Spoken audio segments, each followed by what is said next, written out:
Strong Dads wants to thank Quality Auto Mart for joining us as a sponsor. Quality Auto Mart was born in 1985. They are owned and operated by Mark and Nancy Repke. Quality Auto Mart provides all the services, repairs, and maintenance for your vehicle's needs with a 3-year auto parts and labor warranty. They offer complimentary vehicle safety inspection and estimates. Also, they offer a shuttle service, and the 4th oil change is always on them. They are located at 7307 on State Road 46 in Batesville, Indiana. Make sure you give them a call at 812-934-2301.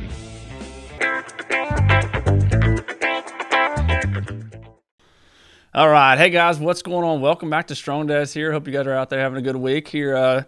Joined with Merle. We're here back live action. We're doing another show. We're live. Wait, are we live? Well, those of you watching, no, we're not live, but we are. We're live right now. Today we're live. Yeah. Anyways, how you doing, Merle? I'm good. I'm pretty good. Yeah. Just doing our thing, man. I'm thinking about last week's show. Yeah. So we're really just jumping right into this week's. Last week was, our title is Power plus Control equals Abuse. Mm-hmm. And so we kind of went through the whole ideas of what abuse looks like and, having some pretty good feedback from that. Yeah, and when absolutely. I say pretty good, not always good in the sense of, man, I'm starting to see that maybe that's happening in my relationship or I'm guilty or whatever. And I think that's the reason why we did the show. Yeah. So, which leads us into why today, this is part 2, why this is really equally, if not more important, yep. because we called out last time on speaking to Strong Dads that the 76% of the perpetrators are male. Yep, absolutely. And so we just have to call that what it is. It doesn't mean that we don't have women who are abusers and controllers, but men predominantly do this. And so today we really want to go after what if you are the guy who, and we're going to use the word today, abuser and or controller, right. Because abuse, we get that picture in our mind that it's automatically like slamming people's heads Physical against aspect. the wall and stuff like that. And that's, as we talked last week, that's really not what is most typical. What's most typical is this hyper sense of controlling to the point where it oppresses the people around you. And so if you just use the word abusers, half the people shut the show down, right? Because they're like, well, that's not me. And the idea here is ultimately the deal here does go around control. And if you have excessive unhealthy control, you have a level of oppression. And that's what shuts people down and holds people back. And you can only do that so long, and eventually people kind of die on the vine. I'm not even the person I used to be. So we're going to be using the word controller and abuser. We're going to be kind of using that interchangeably. And I just think it's important that you understand that not all abuse is physical. Yeah, absolutely. Yeah, I like it. I think it'll be a good show. We're going to really kind of dive into the now what, right? We've recognized some of the patterns that we see with the people who are in control and the abuser. We're going to move into the now what. Before we do, let's thank our sponsor real quick, so that way we give lots of time for our show. So Strong Dad, we would love to thank Quality Auto Mart for coming alongside of us, a new sponsor for us. So really do appreciate them. Check them out. Let them know Strong Dad sent you down there. You can for sure you can give them a call at 812-934-2301. They got a great service department there, so let them know. We really do appreciate them. Yeah, Mark and Nancy, new to our sponsorship, so Thank those guys. Also want to thank Casey's Outdoor Solutions for being one of our sponsors of Strong Dads podcast. Casey has got so many cool things down in that gift shop. So go down there, whether you're talking about some home decor, whether you're talking about landscaping, whatever it is for your home, check out Casey's Outdoor Solutions. I'm sure he can help you out. Like it. Okay, so again, like we said, we're talking about power plus control equals abuse, and we're trying to do something that is educational and hopefully encouraging We've said many times before, we really don't want to be a show that's all about complaining about a situation. Yep, we really want to be, okay, let's state the situation, but what do we do to move through it? And so even more so than last week hopefully was helping the victim start to see more like, oh, wow, I don't need to second guess myself anymore. This stuff is happening in my marriage. Or even the controller or abuser going, oh, yeah, that kind of sounds like me. Yeah. Okay. So now we move into, so how do we help the person who is the perpetrator, who is the controller, who is the abuser? Like, how do we help them? Because we can get the victim help, and we have to do that. We need to always have that handout to do it. But if you don't get the abuser, controller identified, and if they don't get help and see their way, they'll just continue to do it. It'll just move to the next relationship. Mm-hmm. And, the amount of damage that's done in a person's lifetime, I mean, they can go through 2 and 3 different marriages, all of the different encounters they have in those relationships. There's a lot of abuse that can take place in a person's lifetime if they don't get it under control. Yep. Merle, this kind of was making me think about, I think one of the first steps, obviously, we kind of pointed out some different things, some different behaviors that kind of lead into this idea of controlling someone else. And I think, as we move forward to now, what do we do? Man, if anything that we said last week, kind of hit a nerve or kind of struck something, inside you that you were like, man, that's me. Man, I think you have just established the first part, and that is the recognition. I think there has to be a self-recognition that you have some of these qualities, some of these traits that we talked about, because if you're not willing to recognize that is you, then you're obviously always going to continue to put up the defenses, kind of like we were talking about before the show, like doubling down them. Mm-hmm. Man, I think the first part of this is you have to personally recognize that you have some abusive, some controlling nature within you. And man, that could stem back from when you were a kid. Yeah, we're going to talk a little bit about that. Yeah, whole absolutely. idea, not to ever say like, this is not your fault. Yes. No, we're all about ownership. Yes. But there could be things that, helped fertilize this and grow in you and brought out the ugly thing that you're now trying to deal with. Sure. Yeah. And I want you to speak on this big, obviously, because of the work that you and Linda do. As we move, hopefully past the point you've recognized that there is a problem, I think sometimes in a lot of ways have taken that the hardest step of actually, there is something. I'm taking the blame for this. Moving into this next step, man. What are some of your recommendations? Obviously, with again, yours and Linda's job, the field that you're in as far as coaching people. Mm-hmm. Let's talk a little bit about this counseling, and this coaching of these situations. Yeah. Well, our conversation today is not going to be a step 1, step 2, step 3. Right. Okay. It's there's not going to be like a sequential order to this. All right. And it's going to be more just talking points about things to be aware of, mm-hmm. all right? So I think one thing that we have to realize is that, and this is more like for the victim to understand this, because this is so frustrating for them, and they want the whole situation to get better. But a controlling personality is seldom able to be helped by their victim. Okay, in other words, like if you're the wife and you're being victimized, you probably are not going to have it within you to help this person, especially initially.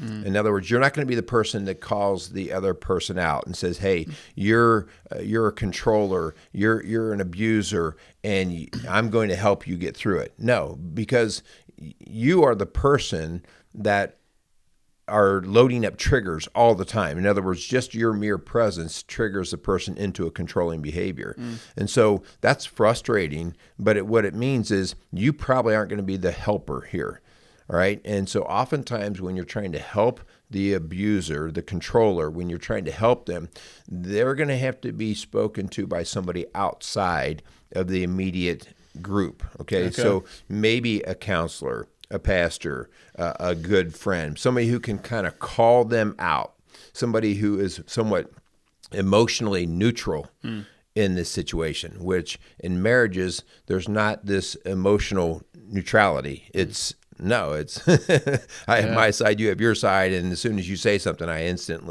my hair stands up, right? Yep. So you have to realize, all right, maybe there's going to have to be some outside intervention that comes into play here. Well, so then a follow-up question I would have. So, if you are listening, if you're tuning in and you feel as though you are, on the other side of the abuse or the control, so you find yourself more in the victim, mindset, just what you're saying before of kind of, you can't be the one that's going to push someone into that realm as far as getting outside help. What type of role does that person then play? Because I don't want them just to feel like, oh, I can't help in this situation at all. So what would you recommend that person, in this instance, we are talking to men. So what would you recommend the spouse, the female part, what would you recommend for them? So the victim, and this is where you help, okay? And it doesn't feel like help at all, but this is where you help, okay? So the victim has to come in and set hard limits and boundaries. Okay. In other words, remember, this is all about control.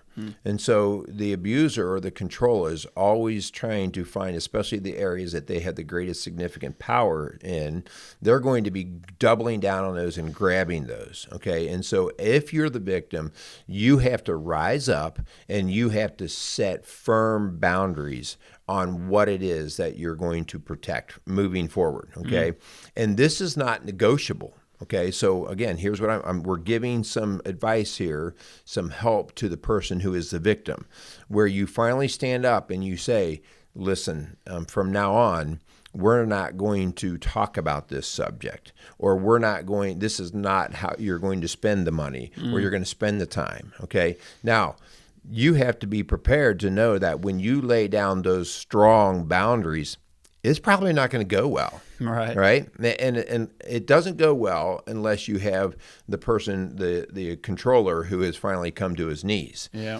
But until he does that, they're going to really double down on you, and it's going to get messy. So when you go to set hard, strong boundaries, you will not talk to me that way anymore. You will no longer control the checkbook like you are doing. You will no longer tell me when I can and can't be with this person or that person. Okay, so when you lay those boundaries, you better know what your possible things are that outcomes, you can do, your outcomes that you would run up against. Like, is this going to get violent? Am I going to have to go to a safe place? Do I have to have a backup? Do I have to have a separate savings account of some sort? If he shuts down all my money, am I going to have a backup? So, but the key here is strong boundaries have to be set. Now, let me bring myself in as the third party. Okay. And so if I am the counselor, if I'm the coach in the situation and the couple comes to me, okay, as I said before, I'm not emotionally attached. And so right off the bat, I'm laying that when I recognize that we have a controlling, abusive situation going on here, I will come in and lay down the boundaries. From now on, I want, a lot of times we use physical separation. Many times. Okay, I want you two separated. Really? I want you separated because we can't, it's too messy on so many different levels to keep them in the same house. And even if we agree in front of the counselor that we're going to do these things, all of a sudden 24 hours, 48 hours later, life goes kind of back to the way it was, and we get sucked right back into our old patterns. And so you have to put space, and so physical space in there. And man, that's a disruption to a home, right? Yeah. I mean, that's a disruption, especially if we have kids and everything. But we have to have some physical space where we really are going, wow, this is real. Yeah. Like we really are doing something different.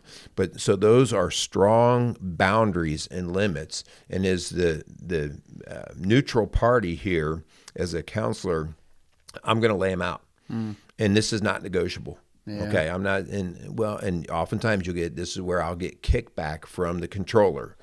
Well, but I'll agree to this, but what if no. And the reason why this is so hard is because they're controlling. Yeah. And now they're having to relinquish a level of control that they have grabbed onto for many years and in different practices. So this is our very first push. Okay, and there's no middle ground. Yeah. All right, somebody else has to take control, and that person has to practice this crazy word that we have in the Christian life called submission. Man, how often do we struggle with submitting to Christ? Yeah. Right, and this is where this starts to practice. Yep. We have to submit. Man, as you're talking, Merle, I'm just, trying to not necessarily play devil's advocate, but kind of also see, because I think in a lot of ways that the person who is feeling controlled feels like they have lost all control. And this idea of actually speaking up and saying enough is enough, right? And man, I think if there was ever something worth fighting for, it has to be your marriage. I mean, if we're talking about this, man, it has to be worth it. And I don't know what it's like. I'm not going to pretend to know what it's like to feel, utter, powerless, that you have no control.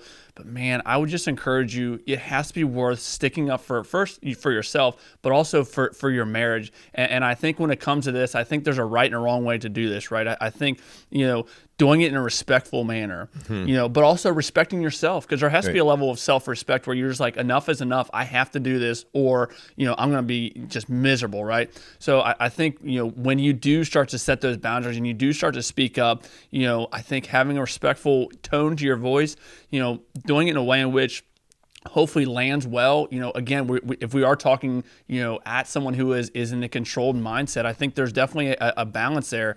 But man, I think doing it in a respectful way, I think, making sure, just like you were saying, the different outcomes, hopefully, safety is of your a concern for yourself, that God forbid this turns violent. I can, I have the ability to, ensure my safety if there's kids involved, and ensure that the kids' safety as well.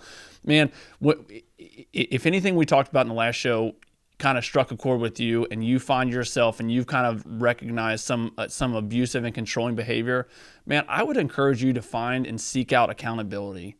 I really would. This is something I have found in my walk with Christ, that having other guys, not saying that counselors and coaches they obviously have a time and a place for sure, 100%. I think having a trusted friend that can hold you accountable, someone can do some almost daily check-ins. Hey, man, I know you're struggling with this. So, and it's going to take you as the controller reaching out to a friend and say, hey, these are things I'm struggling with. I need help in this. Yes, I need the professional help, but I need you, an entrusted friend on a daily basis to do some check-ins with me. Hey, man, I know this is a struggle for you. How's this going?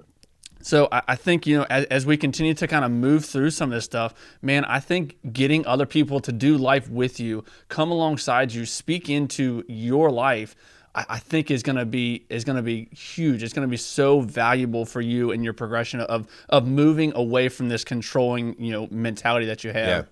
Yeah, man, you hit some. I want to go back on something, just because I don't want to lose track of it in my mind.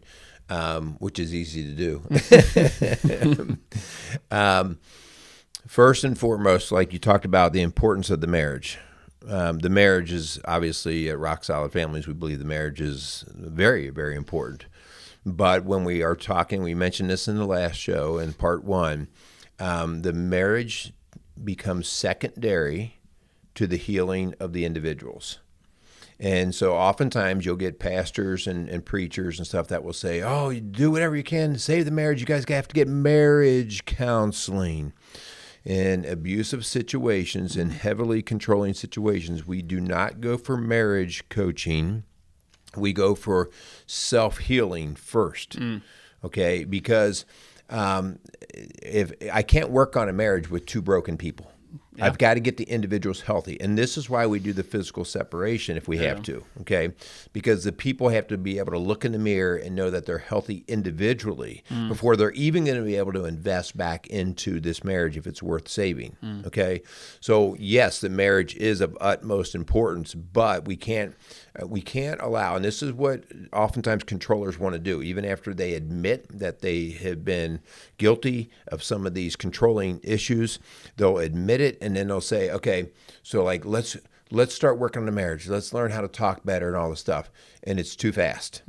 It's too fast because of all the damage and trust breaking that has taken place over the years. That person that they've been hurting is not going to jump back into that marriage. Okay, they've already done it many times and it's failed. That's why they're so broken right now. It's not like this happened one time. And that's why they're like, I just can't do this any longer. So if there's going to be any restoration of the marriage, it has to be very clear that there has to be restoration and health for each individual. Okay. And that's hard news. Yeah. That's hard news because people are like, I just want the marriage. Got to get healthy first. Okay. Yeah. Let's, I want to talk for a second, Kyle, about, what is behind the controlling personality? What I see a lot in controlling personalities is they either isolate. In other words, they don't have any friends. They kind of stay and they keep their family protected into themselves, so they don't let the family go out or do anything. Okay, or they either isolate or they dominate. So if they are a social personality, any social circle that they get into, they have to dominate. They have to be the person that leads. They have to be the person that's in control. They have to be the person. And so you kind of see this two different things. If they're introverted people, they will just isolate and not get socially involved, all right? Or because they don't want people messing with them, right? But if they're that strong extrovert, whatever they get involved with, the next thing, they have to run. They have to have their say, okay? And so you have to kind of look at, okay, both of these are controlling personalities. Sure. Okay? But they look two very different ways, Yeah. all right, based on more personality type, okay?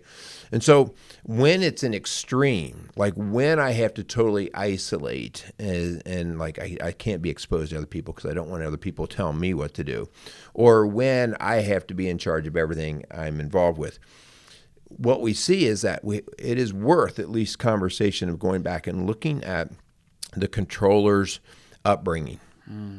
Okay, now we're not back there to blame from the past, but it's very interesting to see how personality types get, I used the word before, they get fertilized, right? You get a personality type, and based off of your personality type and in the environment that you're in, it sort of exasperates it and blows it up. And so oftentimes these kids were abused as kids. So abusers or controllers, when I say abused as kids, they were overly controlled in some way. They had either a super domineering mom who basically dictated, and because they were a pleasing kind of kid, they just sort of cowed down and said, that's one lady I don't want to upset, okay? Or they had a dad who would come in and slam doors and everything. They're like, I'm not getting in his way, okay? And there's we walk on the eggshells around this person. But you finally, after you have this upbringing, you get to this point where, usually when we come into our late teens or a young adult where we say, I'm not dealing with this garbage anymore. And we separate from that person who is the controller. But because we have got these scars from being controlled, we double back down and say, no one will ever do that to me. And so we become the same thing that we just left. Because it tasted so bad growing up, I'm going to make sure it never happens to me. And so we actually kind of become what we experience. And so that's very common. And I bring this up because if you're going to help the controller or the abuser personality, it's good for them to have a connection to understand, like, well, what? Okay, yeah, I will admit that I've done some of this. Why have I practiced it so much? Why did I go down that road? How did I nurture something that was so poisonous? Well, to your point, this is something, just hearing what you're saying, man. If you've recognized that you have these controlling natures and these personality traits in you. I think that this is where it is going to be a conscious decision in your mind, in the midst of conflicts, in the midst of times where there is that controlling, where you are controlling someone. It is going to have to be a conscious decision in your mind to not go down muscle memory, right? To not go down what you were taught, what your natural thing that you've learned that was fertilized at a young age. Man, it's going to have to be a conscious decision that you make in the midst of those conflicts that I'm not going to do, because if you don't make a conscious, it's just going to be natural. It's going to go back to what you we're taught, right? It's a Right. learned behavior, and the only way to get out of a learned behavior is to relearn something. So again, moving through some of these things, kind of moving forward. The now what, man, you have to have those accountability parties. Yeah. You have to seek out coaches and counselors to come alongside you to relearn something that you've been dealing with for some of you guys out there for 40, 50 years of a behavior that you've done, that you were taught. You have to. It's going to take it's not going to be an overnight process. Yeah. It's going to be a long process working through this. But man, I don't know a female out there that doesn't want to come alongside that journey with you. If you're willing to put forth the effort, man, again, it's worth the fight. Just what you're saying, with perspective, obviously, right? Right. Obviously, if you're willing to go through and try and fix a learned behavior that you've had for years and years and years, man, it's got to be worth coming alongside with that fight with you. Yeah. So I think I want to touch on an idea here of nobody likes to see other people in pain. No normal, healthy person. Right. Okay, that we talked about. Those are sociopaths and everything Right. else that somehow enjoy that. But most of us we end up saving, or we want to rescue people when they're in pain. Oh, man, whatever I can do to help. And part of the problem here is, if I'm an abusive type personality, and I've been doing that a lot, all right, and then when I finally start to realize my wife is going to leave me and things are falling apart, I'm now suffering a ton of pain. My world's crashing down on me. And then you'll have people that want to rescue the abuser or the controller. They'll want to rescue them because they hate to see that they're in this pain. And they'll rescue them by minimizing. No, it wasn't that bad. Hey, we all do it. And we minimize it. And it's like, no. Here's key. I need that controller. I need that perpetrator. I need him to feel that pain. He's got to experience it. He's got to experience the pain. Do not try to rescue it, minimize it. Do not do anything to help them in terms of taking away the pain part. Let them feel that pain, because as much as it sucks, and that's the best word I can find right now, okay, as terrible as it feels, that pain is the motivating energy for true change. If I'm not doing well and my buddy says, hey, come on out, let's go have a few drinks, and next thing you know, we have a good time, and he takes away my pain, I really just lost all ambition and motivation to really make changes in who I am. Yep. I have to soak in the pain, okay? So don't save people from that. Let them experience it. And that's why, like, the physical separation, man, that is never easy, okay? That's a painful experience. But people have to be there. All right, and lots of growth can come out of that darkness. Yep. Well, as you're speaking, Merle, if I go back to my paramedic training, we talk a lot about death, in the sense of we show up on a scene and we find someone who is dead, and we have to tell the family. And we talk a lot about the grieving process. And there's 5 stages of grief. And I think in a lot of ways, similar to abuse, we automatically jump to the physical abuse. I think a lot of ways, when it comes to this idea of grief, we automatically think there has to be a death involved. Man, grief and emotions that come along with grief, I think the same could be said about this idea of controlling and abuse. Man, there's going to be a grieving process for the abuser, for the controller. There has to be, similar to what you're saying. It has to hurt. It has to sting a little bit. Right. Man, if we look at the grieving process, there's 5 stages of grief, and I think we could each put ourselves in these. There's the initial, the denial. I'm not a controller, right? I don't deal with that. No, that's not me. And then once you start to get into and you start to move through the grieving process, and it's not just what we're talking about. As we progress and move through this, it's not a 5-step process, right? People jump into these different stages of grief at different times. The denial one, I think, is probably very early on.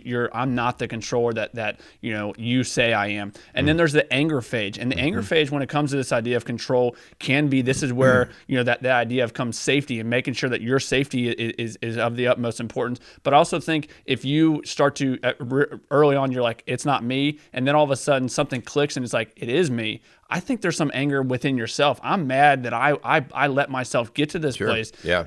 And then another step of the grieving process is the bargaining, where you're like, well, if she didn't do this, I wouldn't have to do this. And you start to try and justify things in your mind. And I think, again, these are healthy things. You have to go through these stages of grief to get to the ultimate of acceptance, right? But before that, I think there is a stage of depression, anxiety, where you're like, holy cow, how did I get to this place? Right. Enough is enough. And then obviously, like I said before, the acceptance. So that's where it has to hurt a little bit. There has to be this sting, like, I did this to someone that I say I love, that I say that I'm committed to. I did this to that person. And man, that acceptance, I think some of the depression can kind of come back. Like, I can't believe I did this to you. But I also think it has to hurt, just like you were saying. Yeah, I want to go back to the bargaining part that you talked about. Yeah.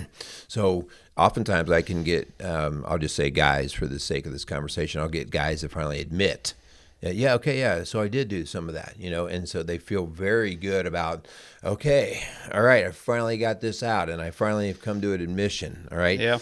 But what happens then is, as soon as they admit it, they don't want to go through that painful part of that depression and then that acceptance and all that, because that's where all the work has to take place. Yes. Okay. Yes.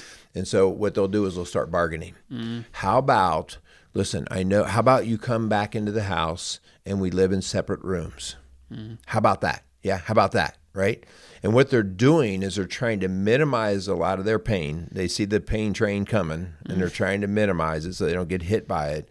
And then they have to realize that when they start bargaining, that automatically is a control reaction. Yes. Okay, and so that bargaining even is more salt in the wound for the victim. And so you can't get stuck in, and all the time I see women, they fall for it, okay?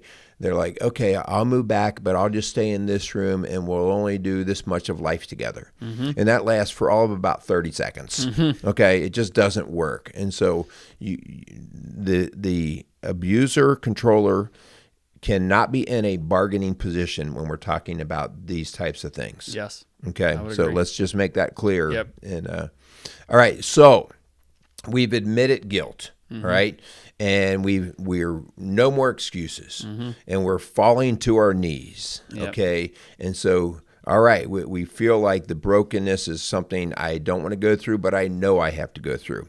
At this point, now we can start to set up a program of healing. And I want you to think of it almost more like an addiction, all right? Like with addiction, you have all these different things that come in. You have literally the habits of addiction, but you also have a lot of the chemistry of addiction, where the brain and the dopamine receptors are constantly being stimulated, and you have to basically fulfill that stimulation and to keep it going.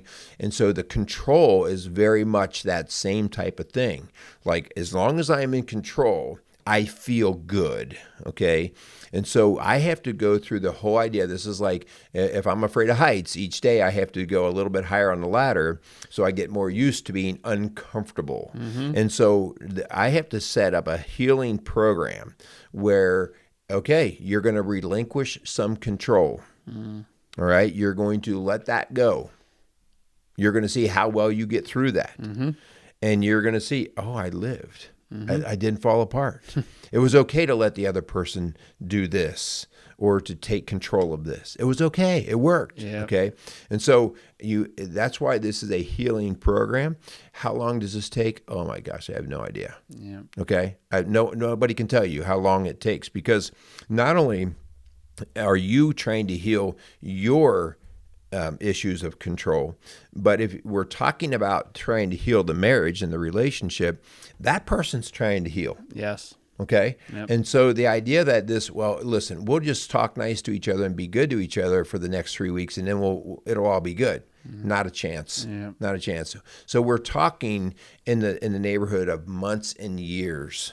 Okay. Yep. That doesn't mean we can't be in a level of relationship. Okay. But it has to be very, very safeguarded. Yeah. It has to have its boundaries, and we have to allow each other to heal in the way that they have to heal. Yeah, when you're speaking of that, Merle, that this idea of allowing the person who has been controlled, so in this instance, we'll just call them the victim, man, or your spouse. When you're talking about allowing them to go through their process of healthy healing as well, man, as someone, that if you've admitted that you have the controlling nature in you, man, this is going to be the hard one, because you have to allow that person to speak truth and not sugarcoat this stuff, because part of the healing process is getting it all out there, right? We have to allow each other to say our part, and this is something that I've learned really early on. This is one of my mentors told me this, that listening is going to be your greatest tool. You have to, if you are in the place where you're part of the healing process, you need to take an active role. But man, maybe your active role is just listening, because even if it is in front of a counselor or a coach, man, just listening and not putting your defenses up right away and trying to defend and try and bargaining your way through this, allowing the person who's been hurt to speak and allowing yourself to listen and let that sink in. Let the pain that you cause that person cause you pain, because that's, again, part of that healing process. Yeah, and man, you just hit the nail on the head with that listening thing. And the idea here is, when you listen, to truly hear them and let them know that you heard them, versus having a reaction and a statement behind it. It really is all you have to say is, "So I hear you saying." Yep. All right, and just let it hang there. Right, just repeat what you heard them say, and you don't have to have any reaction or input or your counter argument to it. Like that, that's back into your controlling nature. Yep. You surrender that. Yep. Okay, man, crazy good stuff there. So, let's talk a little bit about just the idea of daily habits. Okay, so I've gotten to this point now where I've admitted that I struggle with these controlling issues. And now I have to see, okay, so what are the things in all areas of my life where I have developed habits, patterns of living that reinforce this controlling nature? Okay. And I have to study this a little bit. Like, I'm always the one that has to make sure this gets done. I'm always the one that does this. I'm always the one, and these things, again, they just fuel who I am. And it could be the negative, right? Yeah. So I have to identify these habits. And once I identify, I'll call them the hurtful habits, okay, I have to not just stop doing them, because we've talked about this before. It's really hard to stop a behavior. You have to replace a behavior. Yes. Great okay. point. Yep. You have to replace it. And so, if you're smoking cigarettes, you can stop that. But if you don't replace it for at least for a while until you get into your new habit with chewing gum or meditating or running or something, you will get sucked right back into it, because it's the only thing you know to do in that situation. All right. So you have to start to build the new habits. So maybe I'm going to wake up in the morning, and I'm going to make it a goal to start reading God's Word. Yes. I'm going to make it a goal to allow other people to say, hey, how about you decide where we're going to go to lunch today, right? And have no way in on it.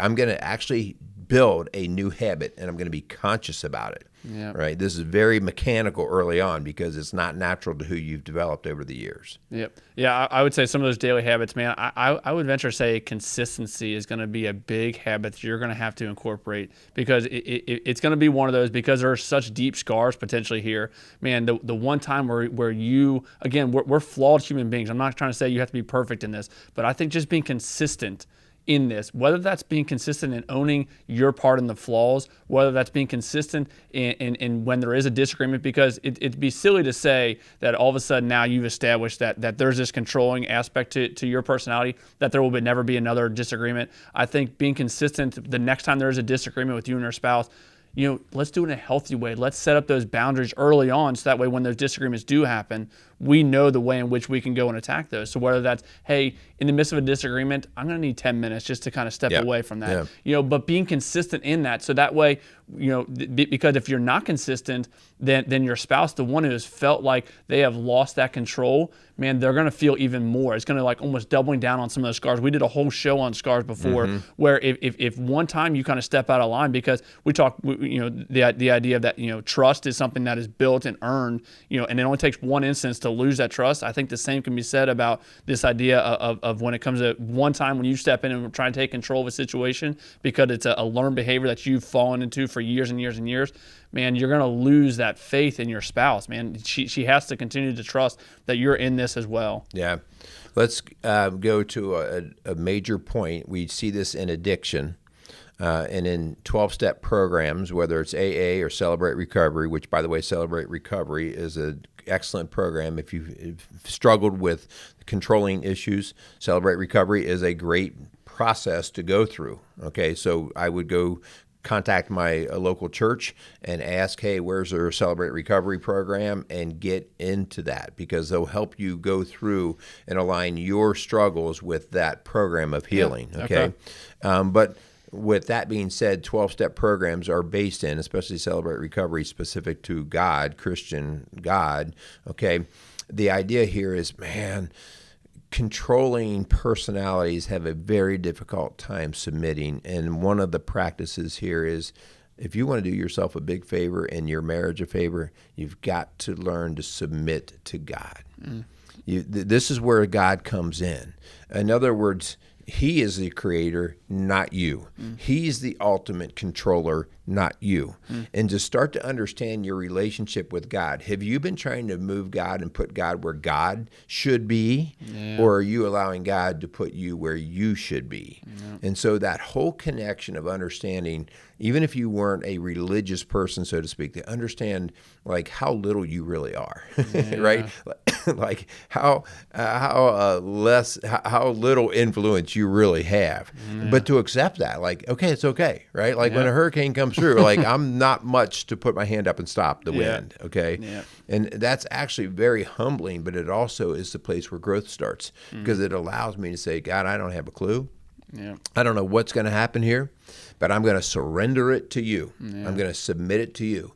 And so that's what we're called to do in relationships, right? To like, listen, this is, and it's a back and forth. It's a back and forth. You and I going back and forth, going, hey, you know what? You do your thing, I'll do my thing, but let's see how we do together. Back and forth, we give and take. So submitting yourself to God. I want to read.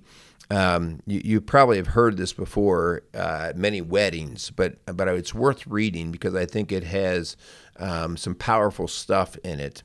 It's 1 Corinthians 13, 4 through 7. And this is kind of called the love scripture, okay? Love is patient and kind.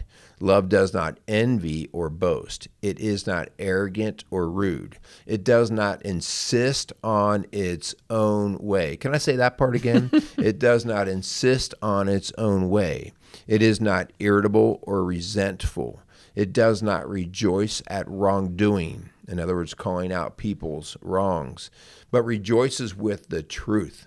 Love bears all things, believes all things, hopes all things, endures all things. And I don't care how many times you've heard that, when you actually break it down, and sometimes, when you do that scripture, you'll say, okay, replace the word love with your name. All right, and read your name in the place of love, and see how that works. Like, we all have a lot of growth to do. Sure.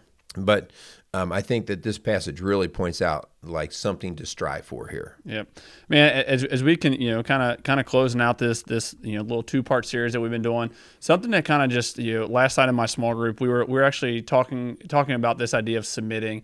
And man, if there was a place to start as far as kind of a one thing to listen to as far as a takeaway from this show, I would say, man, last night in our small group, one of our guys was talking that work is crazy stressful right now in his life, and then he's like, and then my relationship with my girlfriend, it's kind of so whatever, and man, if I could just get my work schedule set, I feel like then I could have more time to spend with my girlfriend, and then I could have more time to spend in the Word. Like I feel like sometimes I just have 30 minutes away from work and away from life, and I just want to turn everything off. And obviously, diving into God's Word, it requires me to turn things on. And one of the guys in our group called him out and said, "Hey, maybe you need to have priorities changed a little bit here." Like, yes, your work is important. I truly do feel God calls every man to go work. Whatever that looks like, whether it's for a paycheck or not, God calls men to work. But maybe we need to flip the script here and realize our priorities need to be God first. Then everything else will take care of itself. Is there still requirement, and is there still, God still requires us to work amongst that? Absolutely, 100%. There's still effort that you have to put forth. But man, when it comes to this idea of submitting to God, what a great place to start when it comes to this idea of controlling. If you find yourself in the controlling nature, man, take some time. Make sure that relationship is healthy. Make sure that relationship is in the order in which it has to be. Because I truly do feel if you invite God into everything else you're dealing with, man, he's going to be there alongside you. Doesn't mean it's going to be easy. Doesn't mean it's going to be, there's going to be effort and there's going to be some pain that comes along with it. But man, the fact that you can submit to God and allow him to come in and radically change a situation, it has to start with that healthy relationship, that's submitting. Yeah, that's where the understanding comes from of the relationships. Yep. All right, so hey, our challenge, whether you listen to today's show, and as Kyle, you just said, if it hit a nerve, it may have hit a nerve that you are the controlling person. It may have hit a nerve that you are the person being controlled. You're the victim. Mm-hmm. Okay, either way, because it's very real on both sides of this fence, okay? Either way, you've got to get help. Mm-hmm. Do not let this continue, because remember what we said about the people who are in these situations. They tend to move it to the next generation. Yeah. And so you wonder, why am I this way? Well, we look back in the old family tree and we see it grew earlier, well before you. And so do you want to pass this to the next generation? And so you must get help. It is your responsibility to yourself as well as the next generation to do something. And some of that can be hard and difficult, but the work is worth it. Let's do that now. If we can help you at Rock Solid Families, please reach out to us. Our phone number is 812-576-7625. You can reach us at rocksolidfamilies.org. If you want to do something more privately, like if you're like, I just don't want to contact Rock Solid because maybe they're in my neighborhood, I'll give you another website of a guy who's actually got some in-home or just online type programs and stuff like that, and he walks through this very well. It's chrismoles.org. So that's CHRISMOLES.org. Okay. And he's got lots of resources there where you can do online type stuff and walk through that. A lot of that is just stuff that we've talked about, but the idea of you just, and again, I don't want to say no to doing it that way, but you'll find you've got to have that accountability partner. You've got to have a coach. You've got to have a counselor. You've got to have somebody who can say, okay, let me talk truth to you here. Yep. Right. So anyway, those are great resources. Yep. Good deal, man. I hope you got. Thanks so much for sticking with us for these two part series. Really do appreciate you guys, man. Thanks so much for Quality Auto Marts for coming alongside of us. Thanks so much for Casey's Outdoor Solutions. It continues to allow us to put out these shows. Reach out to us if there's shows you want us to tackle, topics. Man, give us a 5-star rating on all the platforms. Continue to tune in, subscribe to us on YouTube. Really do appreciate you guys out there. This is why we're doing what we do. Is to hopefully it lands well with you guys. Hopefully it starts a conversation.